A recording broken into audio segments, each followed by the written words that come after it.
Yeah, so we've seen a couple of nights of protests now. The first night we saw riot police, we saw horses. They even used something called skunk water, a smelly water, to try and disperse the crowds. And it shows you the strength of feeling amongst some here about the decision to remove Mr. Gallant as defence minister. Now, the reason people feel so strongly about this is because in many ways he was seen as one of the last voices in the cabinet of Benjamin Netanyahu that really challenged him, that really presented a different view of things. Now, that position of Mr. Netanyahu was that trust had broken down, and that's why he needed to go. Mr. Gallant needed to go.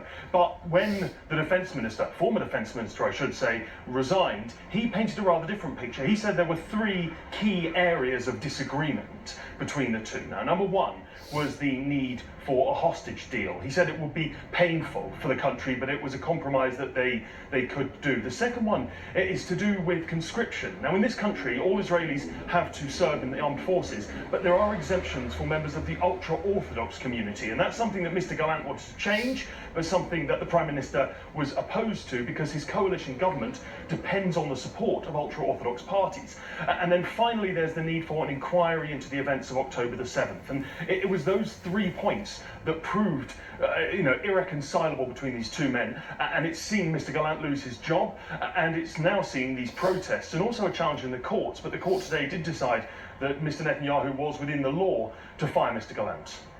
Joe, interesting timing, given this is the week of the US election, as everyone waits to see what change that will bring.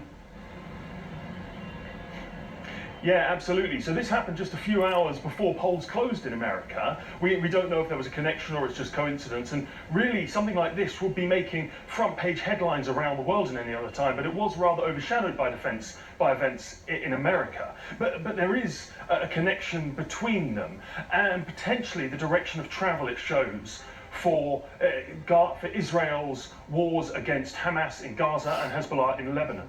And the feeling is that Mr. Gallant, although he was pro-war, to many he was seen as hawkish. In the context of this government, he was seen as something of a moderating force, and the man who replaces him, Israel Katz, is seen as much more in line with Mr. Netanyahu. Now that, combined with the arrival of Donald Trump in the White House, someone who is seen as being very supportive of Israel, has led some to think that this is going to give Mr. Netanyahu more of a free rein in how he does things.